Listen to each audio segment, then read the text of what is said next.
त्या ठिकाणी आपण क्वेश्चन नंबर 49 सॉल्व करणार आहे. The amplitude of a particle executing SHM is 3 centimetre. Amplitude दिलेलं आहे, जे पार्टिकल सिम्पल हार्मोनिक मोशन करत आहे त्याचं 3 सेंटीमीटर इतकं. The displacement at which it's kinetic energy will be 25% more than the potential energy is. तर आपल्याला डिस्प्लेसमेंट फाईंड करायचं, ज्याची कायनेटिक एनर्जी ही 25% मोर आहे, जास्त कशाच्या, पोटेन्शियल एनर्जीपेक्षा. तर हा क्वेश्चन 2023ला आलेला होता. याच्या 4 ऑप्शनपैकी पहिलं जे ऑप्शन आहे ए, ते आहे 1 सेंटीमीटर, बी ऑप्शन आहे 2 सेंटीमीटर, सी ऑप्शन आहे 3 सेंटीमीटर आणि लास्ट डी ऑप्शन आहे 4 सेंटीमीटर. तर या 4 ऑप्शनपैकी या क्वेश्चनचं करेक्ट आन्सर काय असणार आहे, तर याला आपण सॉल्व करूया आणि मग डिसाईड करूया. तर या क्वेश्चनमध्ये ॲम्प्लिट्यूड दिलेलं आहे, पार्टिकल सिम्पल हार्मोनिक मोशन करतोय 3 सेंटीमीटर इतकं. ॲम्प्लिट्यूड आपण रिप्रेझेंट करणार लेटर एने, स्मॉल ए घ्या. स्मॉल ए आहे तुमचा ॲम्प्लिट्यूड आणि तो किती आहे, 3 सेंटीमीटर एवढं त्याचं ॲम्प्लिट्यूड दिलेलं आहे. ओके, आणि पुढे दिलेलं आहे तुम्हाला डिस्प्लेसमेंट आपल्याला या ठिकाणी फाईंड करायचं आहे, जेणेकरून कायनेटिक एनर्जी जी दिलेली आहे, कायनेटिक एनर्जी ती दिलेली आहे 25% मोर पोटेन्शियल एनर्जीपेक्षा. म्हणजे जी पोटेन्शियल एनर्जी आहे त्याच्या किती, 25% मोर दिलेले आहे. ओके, पोटेन्शियल एनर्जीच्या. तर कायनेटिक एनर्जी मी तसंच पुट करणार, हा पोटेन्शियल एनर्जी तसाच या 25%चं रेग्युलरमध्ये कन्वर्ट करू, 25 divided by 100 that of the potential energy.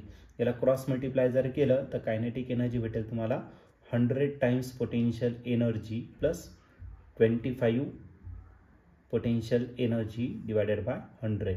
100 plus 25 जर केला तर तो भेटेल 125. मग आपली कायनेटिक एनर्जी भेटेल 125 divided by 100 that of the potential energy. आता या 125 आणि 100 आहे तुमचा 25च्या टेबलमध्ये. मग कायनेटिक एनर्जी भेटेल 25 5चा अँड 25 4चा 100. त्या भेटला कायनेटिक एनर्जी आणि पोटेन्शियल एनर्जी याच्यातलं रिलेशन. आपल्याला फाईंड करायचं डिस्प्लेसमेंट. कायनेटिक एनर्जीचा जर फॉर्म्युला घेतला, कायनेटिक एनर्जी फॉर्म्युला आहे 1/2 k a² minus x². x ए म्हणजे ॲम्प्लिट्यूड आणि x म्हणजे आपलं डिस्प्लेसमेंट. आणि पोटेन्शियल एनर्जी जर घेतला तर 5/4 तसाच पोटेन्शियल फॉर्म्युला 1/2 k x².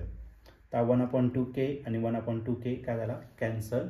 म्हणजे रिमेनिंग टर्म्स आहे, तर आपण काय करणार, तर क्रॉस मल्टिप्लाय करू. या 4ने याला मल्टिप्लाय करा. मग 4 इन ब्रॅकेट आपल्याला काय भेटेल,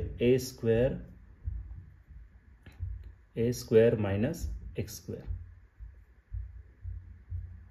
आणि 5 इंटू x², 5x² तसाच राहिला. ओके, याला जर सिम्प्लिफाईड केलं तर 4a² minus 4x² is equal to राहिला 5x². हा मायनस आहे, राईट साईडला काय होणार आहे, प्लस. मग 4a² is equal to 5x². हा मायनस इकडे काय होणार, तर प्लस 4x². 4 प्लस 5 किती झाला, तर 9. मग राहिला 4a² is equal to 9x². आणि आपल्याला काय करायचं, डिस्प्लेसमेंटच फाईंड करायचं. 9 इकडे काय मल्टिप्लाय, इकडे काय करा, डिवाइड. मग x² किती भेटणार, तर आपल्याला 4a² अपॉन 9. याचं काय करणार आपण, स्क्वेअर रूट. मग x इज इक्वल टू 4 कशाचं स्क्वेअर रूट आहे 2, a² फक्त येईल आणि डिवायडेड बाय 9 कशाचं स्क्वेअर रूट आहे 3चं. ओके, आता ॲम्प्लिट्यूड पण दिलेलं आहे आपल्याला. ॲम्प्लिट्यूड किती दिलेलं आहे तुम्हाला, 3 सेंटीमीटर. ती व्हॅल्यू आपण या ठिकाणी पुट करू. मग x is equal to 2 divided by 3 तसाच आणि ॲम्प्लिट्यूड जो आहे तो 3 सेंटीमीटर. मग इथला 3 आणि इथला 3 काय झाला, कॅन्सल. मग आपलं जे डिस्प्लेसमेंट आहे x ते किती राहणार, फक्त 2 सेंटीमीटर इतकं आपलं डिस्प्लेसमेंट राहणार. आणि या ठिकाणी तुम्ही ऑप्शन जर बघितलं तर ऑप्शन नंबर बी जो आहे तो या ठिकाणी आपला करेक्टली मॅच होतोय. मग या क्वेश्चनचं जे आन्सर असणार आहे ऑप्शन बी. ऑप्शन बी म्हणजेच काय, displacement is equal to 2 centimetre.